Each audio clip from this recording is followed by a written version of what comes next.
사랑하는 바로선 개혁교회 가족 성도 여러분, 요즘 코로나 바이러스로 인해 온 세상이 혼돈에 빠졌습니다. 매일같이 확진자가 속출하고 사망자가 발생하고 있습니다. 바이러스의 전염 경로가 미궁속이고 그 속도 또한 매우 이례적입니다. 정부 당국에서는 전염 확산을 방지하기 위해 교회를 비롯한 많은 군중이 회집하는 것을 자제할 것을 촉구하고 있습니다. 특히 상가 등 타인 소유 건물에 임대 입주한 교회의 경우엔 자가 건물을 소유한 교회와 그 입장이 사뭇 다릅니다. 혹여 다른 입주자들에게 피해가 발생한다면 그것은 교회에 상당한 타격이 미칠 것입니다. 이에 저희 교회는 사상 최초로 주일날 예배당에 회집하는 대신 이렇게 영상 예배로 대신하게 되었습니다. 성도의 예배는 처한 환경과 조건에 따라 달라지는 것이 아닙니다. 어디서 예배하든 하나님의 말씀 앞에 경건함을 갖추고 신령과 진정으로 예배하기를 원하고 권면드립니다. 오늘은 구원론 강설 9번째 누가 구원을 받는가 라는 주제로 말씀을 대언하고자 합니다. 기도하고 시작하겠습니다. 사랑의 하나님, 우리를 불쌍히 여겨주시고 우리를 돌보아 주시옵소서. 어려운 때일수록 우리의 무릎을 꿇게 하시고 낭망하고 또 절망이 다가올 때 오히려 하늘을 올려다보면서 하나님께 소망을 두는 우리의 믿음이 되도록 허락하여 주시옵소서. 이렇게 오늘 영상 예배를 통해서 예배하지만 이 예배를 통해서도 하나님 영광 받으실 줄 믿습니다. 모든 성도들이 신령과 진정으로 예배할 수 있도록 성령께서 주관 주장하여 주시옵소서. 예수 그리스도 이름으로 기도합나이다. 아멘. 제10주차 구원론 강설 누가 구원을 받습니까? 라는 주제를 가지고 오늘 하나님의 말씀을 대언하도록 하겠습니다. 기독교는 구원의 종교이며 그래서 핵심 교리는 구원론일 것입니다. 특히 구원론 교리에서 가장 중요하고 동시에 난해한 부분이 예정교리, 즉 선택에 관한 교리입니다. 즉 누가 구원을 받는가 하는 물음에 깊은 연관이 있다는 것입니다. 구원론에 대해서 누가 구원을 받는가라는 주장에 대해서는 세 종류의 주장들이 있습니다.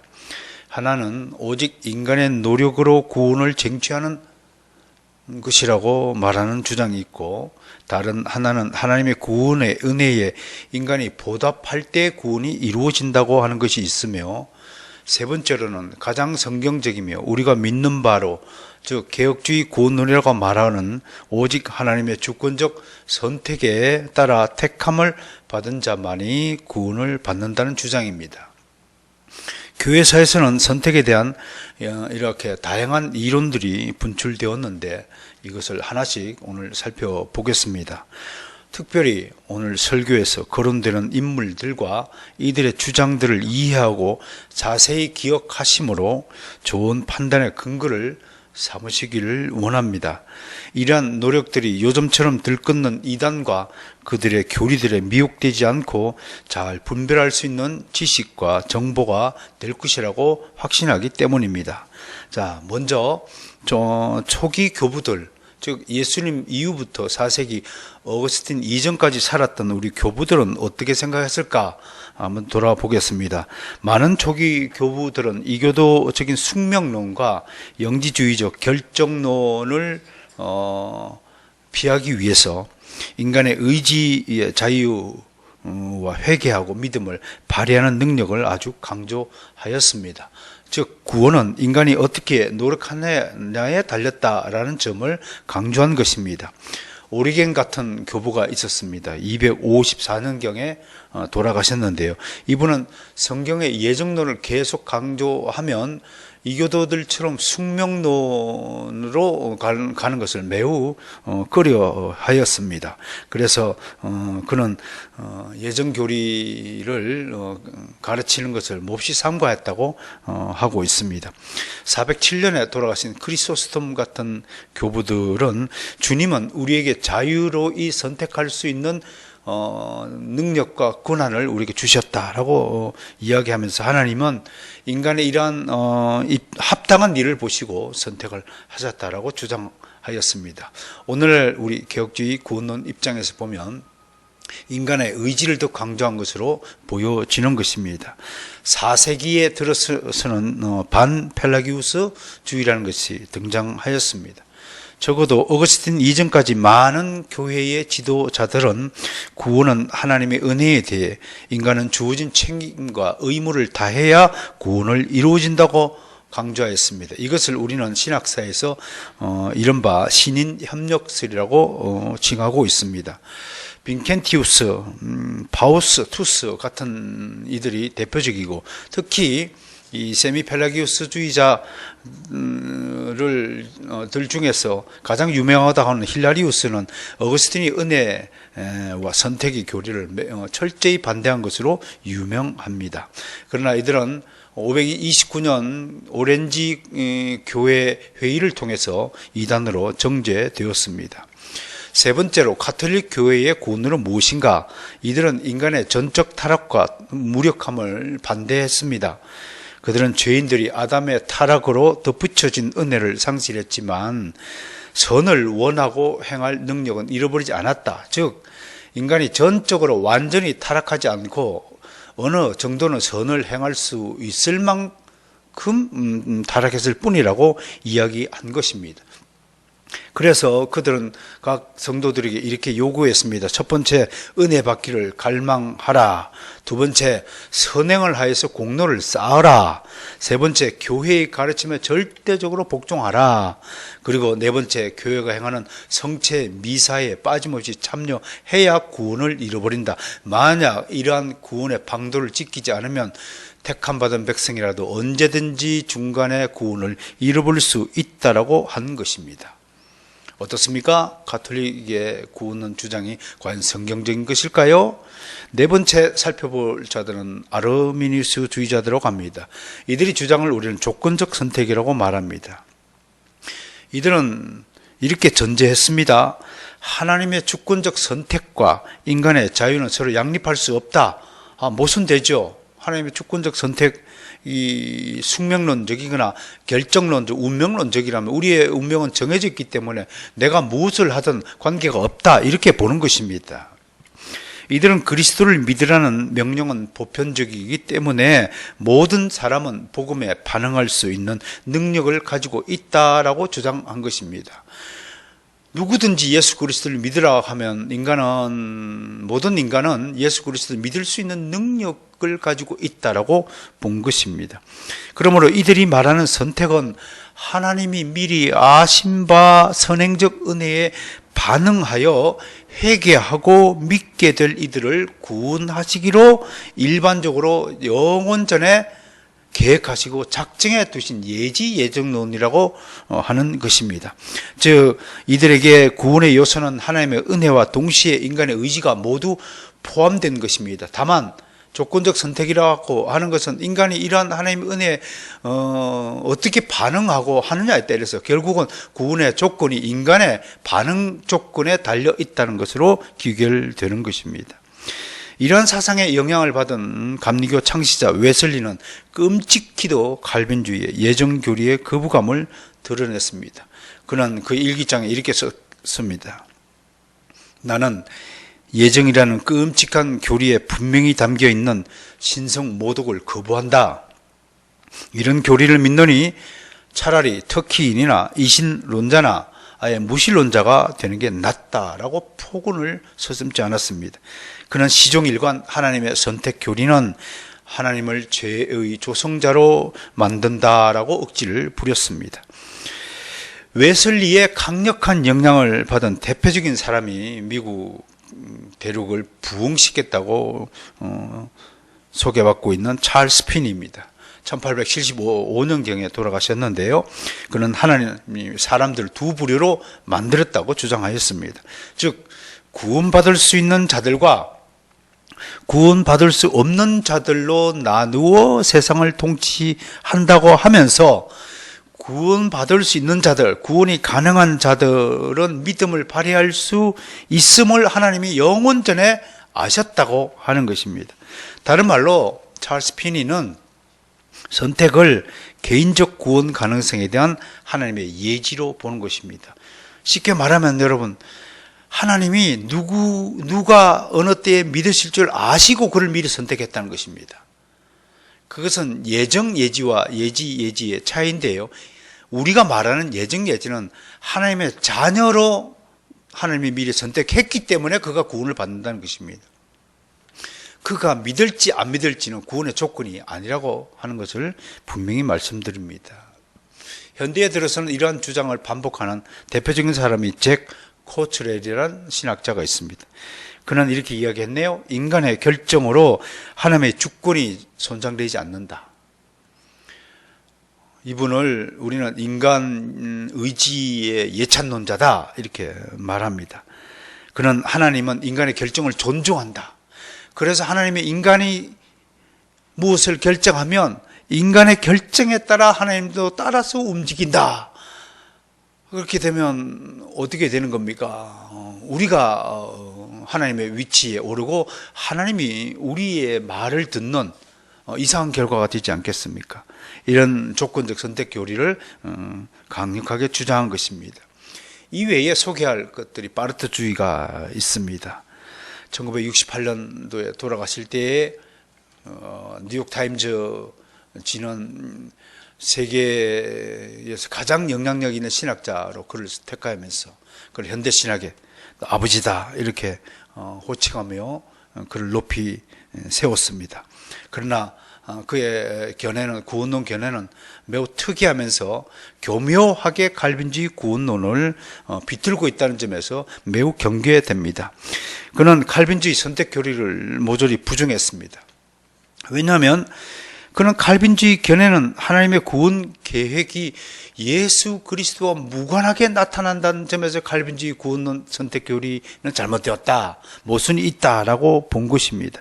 또 하나님과 인간 사이에 역동적인 관계, 주어진 운명론이 아니라 예정론은 사실은 하나님의 주권적인 선택과 인간의 자유의지의 그 신비한 결합, 연합으로 본 칼빈주의와 달리 이 바르트는 하나님과 인간 사이, 즉 칼빈주의의 선택 교리는, 예정 교리는 하나님과 인간 사이의 역동적인 역사를 모조리 배제시키고 아주 정적이고 고정된 결합으로 그 결과를 야기시킨다고 본 것입니다. 그런 대표적인 교회 교의학에서 독특한 선택 교리를 전개했습니다. 첫째, 그는 예수 그리스도의 선택을 전제하였습니다. 이분은 이렇게 본 것입니다. 예수 그리스도 이전에 그분 없이, 그분을 벗어나서 하나님은 어떤 것도 택하시거나 뜻하시지 않는다는 유명한 말을 남겼습니다. 한편으로 그분은 하나님의 선택 대상임과 동시에 하나님의 유기 대상이었다라고 함께 이야기했습니다.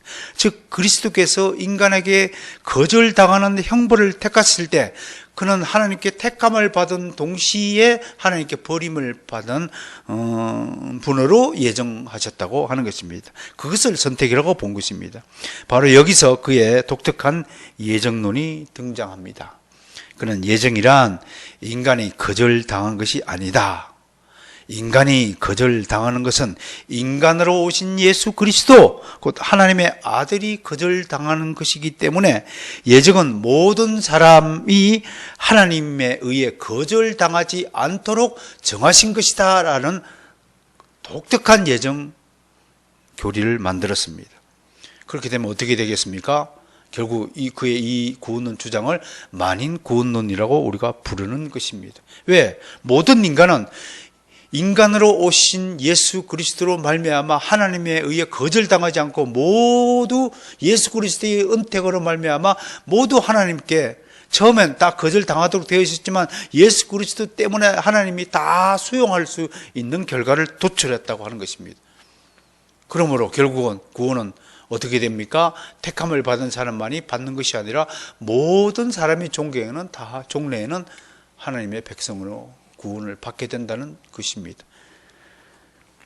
에피소드가 있는데요. 그는 설교 시간에 불신자들이 자신이 아직 택함을 받은 사실 모르는 사람들이라고 규정하면서 이들을 예비신자다 이렇게 불렀습니다. 그래서 이들을 부를 때 일반 사람들 여러분 이렇게 부르지 않고요, 항상 불신자들을 향해서 그는 형제자매 여러분이라고 호칭했다고 합니다. 이 호칭 하나를 통해서 바르트 신학의 요체를 우리는 발견할 수 있습니다. 자, 지금까지 우리는 우리가 믿는 구원론이 아닌 다른 구원론의 여러 가지 형태들을 한번 살펴보았습니다. 이러한 구원론을 통해서 여러분들이 여러 다른 이설에 속아 넘어가지 않기를 원하는 차원에서 이런 것들을 소개했다는 사실을 염두하시면서 늘 머릿속에 기억해 주시길 바랍니다. 자, 이런 여러 구원론에 대해 개혁주의 구원론은 언제나 성경적 근거를 가지고 이야기합니다. 인간의 머릿속에서 철학적으로 파생한 것이 아니라 오직 성경적 근거를 가지고 있다는 것을 유념해야 할 것입니다.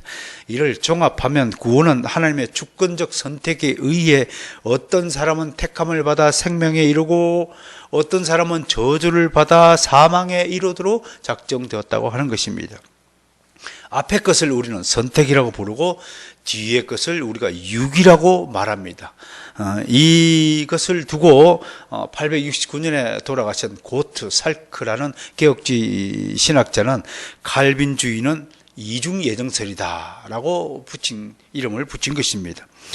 첩잉글러라는 분이 종교개혁가 시절에 살았습니다. 이분이 이렇게 얘기했습니다. 만사는 하나님의 섭리로 이루어지고 결정된다라고 전제하고요, 어떤 일이든 우리 주변에 일어나는 모든 일은 하나님의 의지와 명령 없이는 일어나지 않으며 선택과 예정은 하나님의 자유로운 결정이자 인간의 행위나 공로나 하나님의 예지에 바탕을 둔 것이 아니다라고 말했습니다. 즉 선택은 오로지 하나님의 주권적 선택에 따르는 것이다 라고 말하였습니다.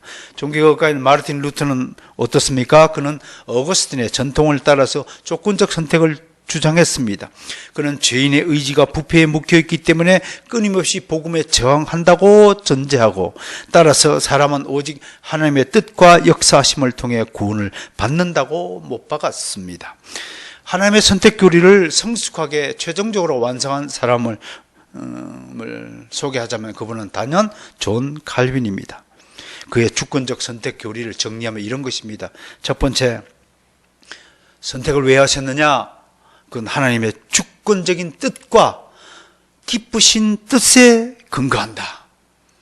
이것이 하나님의 은혜다라고 그는 힘주어 말합니다. 그는 하나님의 주권을 강조하면서 모든 사건이 하나님의 유효한 의지에서 비롯된 것이다 라고 말했습니다.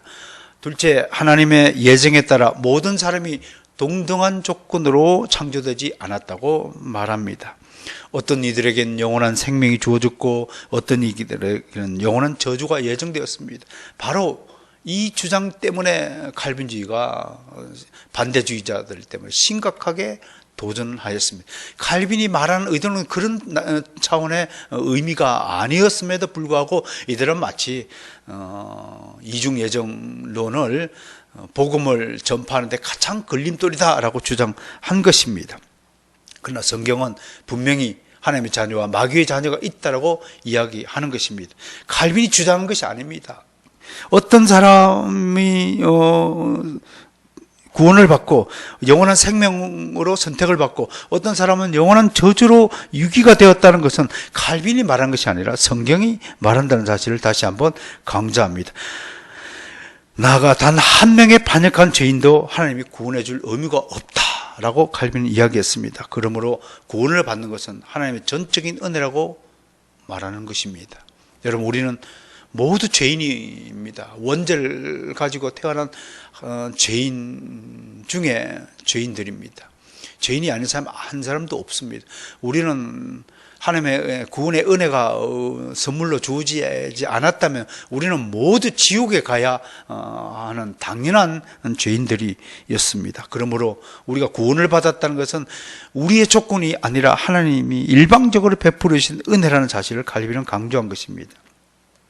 세 번째로 칼빈의 구원론에 있어서, 선택 교리에 있어서 중요한 것은 두 가지 선택이 있다라고 이야기했습니다. 하나는 이스라엘이라는 민족을 언약적으로 선택했다고 하는 것입니다. 민족적 선택을 말하는 것입니다. 다음 두 번째는 이스라엘의 남은 자들과 이방인들 중에 특정한 개인들을 부르시는 그리스도 안에서 개인적인 선택이 있다라고 이야기하였습니다. 네 번째 그는 선택은 그 결과에 있어서 매우 확실한 것이라고 말했습니다. 택한 백성이 확실히 구원을 받는 것은 절대적으로 불변한 사실이라고 말했습니다. 다섯 번째, 그러므로 모든 택함을 받은 그리스도인은 아무런 자격이 없이 구원을 은혜의 선물로 받은 것이므로 언제나 감사와 겸손의 자리에서 하나님을 섬기고 이웃을 사랑하는 삶을 살아야 한다고 했습니다. 그는 계속 강조합니다. 우리가 선택받은 것은 우리가 잘났어가 아니라, 우리가 구원을 받을 만한 공로나 어떤 조건을 갖추어서가 아니라 오직 하나님의 일방적으로 베풀어진 값없이 베푸시는 은혜로 말미암은 것이므로 우리는 평생 동안 구원을 받을 만한 자격이 없는 나에게 베풀어진 그 은혜에 감격하며 감사하며 겸손한 인생을 살아야 한다는 것이 선택 교리의 목적이라고 힘주어 말했습니다. 이것이야말로 저는 칼빈주의 선택 교리의 가장 위대한 부분이라고 저는 생각합니다. 선택 교리는 우리를 겸손의 자리로 이끄는 것입니다. 나는 여러분 앞에 이 시간에 말씀드릴 것은, 저도 사도 바울처럼 죄인 중에 죄인이었습니다. 그런 죄인을 구원하여 주셔서 이렇게 하나님의 말씀을 대언하도록 하는 것은 전적으로 하나님의 선택에 의한 은혜의 결과라는 사실을 고백하는 것입니다. 사랑하는 성도 여러분, 우리는 이러한 선택 교리를 굳게 믿고서 언제나 겸손하게 나보다 다른 일을 더 낮게 여기며, 특히 기독교 공동체라는 것은 그리스도 안에서 하나된 하나님의 자녀라는 의식을 가지고 우리가 영적인 이스라엘 민족 공동체로 부름을 받았다는 사실을 다시 한번 확인하면서 여러분 서로 사랑하는 일을 멈추지 않고 더 열심히 뜨겁게 서로 사랑하는 그런 성도들이 되시기를 주의 이름으로 소망합니다. 이러한 선택 교리를 뒷받침하는 성경적 구절들, 성경 구절들을 여러분 앞에 소개해 보겠습니다. 오늘 택한 본문부터 소개해 읽겠습니다. 이 시간 제가 읽어드릴 동안 눈을 감고 깊은 묵상과 함께 잘 들어주시기 바랍니다. 창세기 12장 2절 말씀입니다. 내가 너로 큰 민족을 이루고 내게 복을 주어 내 이름을 창대하게 하리니 너는 복이 될지라. 신명기 7장 7절 말씀입니다. 여호와께서 너희를 기뻐하시고 너희를 택하심은 너희가 다른 민족보다 수요가 많기 때문이 아니니라. 너희는 오히려 모든 민족 중에 가장 적으니라. 이사야 42장 1절입니다. 내가 나의 붙드는 나의 종 내 마음에 기뻐하는 자 곧 내가 택한 사람을 보라. 내가 나의 영을 그에게 주었은즉 그가 이방의 정의를 베풀리라. 시편 135편 4절입니다. 여호와께서 자기를 위해 야곱 곧 이스라엘을 자기의 특별한 소유로 택하셨습니다. 에베소서 1장 4절과 5절 말씀입니다. 곧 창세전에 그리스도 안에서 우리를 택하사 우리로 사랑 안에서 그 앞에 거룩하고 흠이 없게 하시려고 그 기쁘신 뜻대로 우리를 예정하사 예수 그리스도로 말미암아 자기의 아들들이 되게 하셨으니. 디모데후서 1장 9절 말씀입니다. 하나님이 우리를 구원하사 거룩하신 소명으로 부르심은 우리의 행위대로 하심이 아니요 오직 자기의 뜻과 영원 전부터 그리스도 예수 안에서 우리에게 주신 은혜대로 하심이라. 이외의 말씀 몇 구절도 더 추가하여 소개합니다. 요한복음 15장 16절 말씀입니다. 너희가 나를 택한 것이 아니요 내가 너희를 택하여 세웠나니 이는 너희로 가서 열매를 맺고 또 너희 열매가 항상 있게 하여 내 이름으로 아버지께 무엇을 구하든지 다 받게 하려 할 것이라. 데살로니가 후서 2장 13절 말씀입니다. 주께서 사랑하시는 형제들아, 우리가 항상 너희에 관하여 마땅히 하나님께 감사할 것은 하나님이 처음부터 너희를 택하사 성령의 거룩하게 하심과 진리를 믿음으로 구원을 받게 하심이니. 사도행전 13장 48절 말씀입니다. 이방인이 듣고 기뻐하여 하나님의 말씀을 찬송하며 영생을 주시기로 작정된 자는 다 믿더라. 다음 고린도전서 1장 26절부터 31절 말씀입니다. 형제들아, 너희를 부르심을 보라. 육체를 따라 지혜로운 자가 많지 아니하며 능한 자가 많지 아니하며 문불 좋은 자가 많지 아니하도다. 그러나 하나님이 세상에 미련한 것들을 택하사 지혜 있는 자들을 부끄럽게 하려 하시고 세상에 약한 것들을 택하사 강한 것들을 부끄럽게 하시며 하나님의 세상에 전한 것들과 멸시받는 것들과 없는 것들을 택하사 있는 것들을 폐하려 하시나니 이는 아무 육체도 하나님 앞에 자랑하지 못하게 하려 하심이라. 너희는 하나님으로부터 나서 그리스도 예수 안에 있고 예수는 하나님으로부터 나와서 우리에게 지혜와 의로움과 거룩함과 구원함이 되셨으니 기록된 바 자랑하는 자는 주 안에서 자랑하라 함과 같게 하려 함이라. 한때 저는 캐나다를 방문하고 잠시 나야가라 폭포를 구경한 적이 있습니다. 백문이 불여 일견이라 했듯이 나야가라 폭포는 정말로 웅장했습니다. 말 그대로 그 폭포 앞에 섰을 때 나이는 물론이고 내 존재마저 까맣게 잊어버릴 듯 했습니다. 그런데 그것을 바라보면서 언뜻 머릿속에 이 놀라운 광경을 구경한 사람이 지구상에 얼마나 될까라는 생각을 했습니다. 분명히 대다수 수많은 사람들은 이 광경을 직접 보지 못했을 것입니다. 그렇다면 하나님이 창조하신 창조물 중에 우리가 직접 보지 못할 것들은 부직이 있을 것입니다. 사랑의 일생이 무한합니까? 유한한 인생입니다. 너무나 짧고 유한하여 아무리 다녀도 다 다니지 못합니다. 아무리 보아도 못 볼 것이 더 많고 아무리 열심히 일해도 지구상에 일어나는 모든 일을 내가 다 할 수 없고 아무리 배워도 모르는 것이 너무 많고 아무리 오래 살고 싶어도 주어진 시간 안에만 사는 것입니다. 우리는 하나님이 창조하신 모든 만물 중에서 극히 일부에 속하고 일부분만 보고 느끼고 아는 것입니다. 이 이야기를 통해서 얻는 인생의 답이 하나 있습니다. 내가 이 나야가라 폭포를 구경한 것은 내가 본 것이 아니라 하나님이 나로 하여금 나를 택하시어서 이 자리를 이끄셨고 나를 이 폭포를 보도록 허락하셨기 때문이라는 생각이 들었던 것입니다.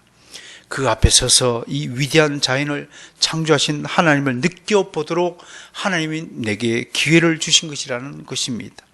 이 수많은 사람 중에 극히 일부를 택하시어 나야가라 폭포를 눈으로 목격하도록 하신 것입니다. 이 택하심에 내가 포함됐다라고 하는 것입니다.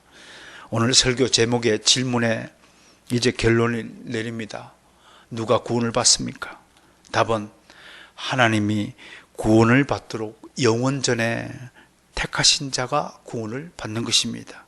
이것이 구원에 있어서 가장 위대한 예정과 선택의 교리입니다. 이 택한 자에게 때가 이르자 믿음이 주어진 것입니다. 내가 하나님을 믿은 것이 아니라 하나님이 나를 먼저 선택하시어 나로 하여금 믿도록 허락하셨다는 것이 칼빈주의 구원론 선택교리의 핵심인 것입니다. 만약 이러한 하나님의 선택과 믿음의 선물이 없었다면 우리가 무슨 수로 하나님을 알게 되었겠습니까?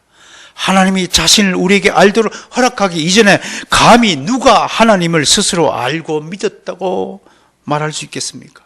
하나님의 택한 자가 아니라면 무슨 수로 예수 그리스도가 내 죄를 대신하여 십자가에서 죽음으로 죄값을 갚으시고 우리에게 구원의 길을 열었다는 것을 어떻게 알고 믿을 수 있겠습니까? 하나님의 은혜가 임했기 때문에 우리가 그걸 믿고 알게 된 것입니다. 우리가 하나님의 자녀이기에 가능한 일입니다. 하나님의 선택을 이야기하면서 자꾸 인간의 선행이나 공로나 행위를 개입시키면서 모든 사람이 구원을 받을 것이라고 주장하는 것은 희망사항이라면 모를까 결코 가능한 일이 아닙니다. 왜냐하면 선택에 대한 오해와 잘못된 구원을 주장하는 사람은 모든 인간이 다 하나님의 자녀라고 전제함으로 오류가 발생하는 것입니다. 성경은 우리 가운데 마귀의 자녀들이 함께 섞여 살고 있음을 증언합니다. 대표적인 구절이 요한복음 8장 44절입니다.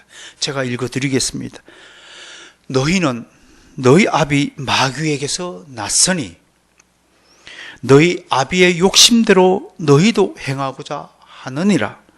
그는 처음부터 살인한 자요 진리가 그 속에 없으므로 진리에 서지 못하고 거짓을 말할 때마다 제 것으로 말하나니 이는 그가 거짓말쟁이요 거짓의 아비가 되었습니다. 예수 믿기 전에 우리는 모두 여기서 말하는 너희라는 이 지시대명사가 바로 우리를 가리킨다는 사실을 우리는 인정하게 될 것입니다. 물론 그들이 왜 마귀의 자녀인지, 어떤 경로를 통해 마귀의 자녀가 되었는지, 마귀가 자신의 자녀를 낳을 권한이나 능력을 가진 것인지에 대해 성경은 침묵합니다. 그래서 우리는 하나님이 왜 마귀의 자녀들을 허락하셨는지 모릅니다. 그럼에도 우리는 이 비밀한 가운데 하나님의 위대한 뜻과 계획에 섭리가 있을 것으로 믿습니다. 지금 코로나 사태로 인하여 온 세상이 난리지 않습니까? 그럼에도 우리는 과연 하나님이 이 일을 통해서 무엇을 계획하시고 무엇을 말씀하시는가에 우리의 관심을 집중시켜야 합니다. 왜냐하면 하나님은 완전하시고 전지전능하시고 영원불변하신 우리의 창조주시요 구원자시며 우리의 주님이시고 심판자이시고 우리의 영원한 아버지 되시는 분임을 믿어야 하기 때문에 그렇습니다. 하나님에겐 오류가 없습니다. 이런 영원불변하신 하나님의 자녀로 택하심을 받은 여러분 모두 축하합니다. 그러므로 무엇보다 우리에게 주어진 과제는 이제 남은 인생을 이 땅 위에서 어떻게 살아야 하는 것인가에 집중되어야 됩니다. 하나님의 자녀답게 인생을 살아야 할 것입니다. 그리스도인답게 살아야 할 것입니다. 성도들답게 살아야 할 것입니다. 세상의 빛과 소금이 되기를 자처해야 할 것입니다. 나의 유익을 굳지 말고 하나님 나라와 하나님의 영광을 위하여 살아가는 그런 인생들이 되어야 할 것입니다. 구원받은 여러분을 축하드리면서 이 당부를 여러분들에게 촉구하면서 열심히 살아가는 아름다운 그리스도인이 되시기를 축복합니다. 기도하겠습니다.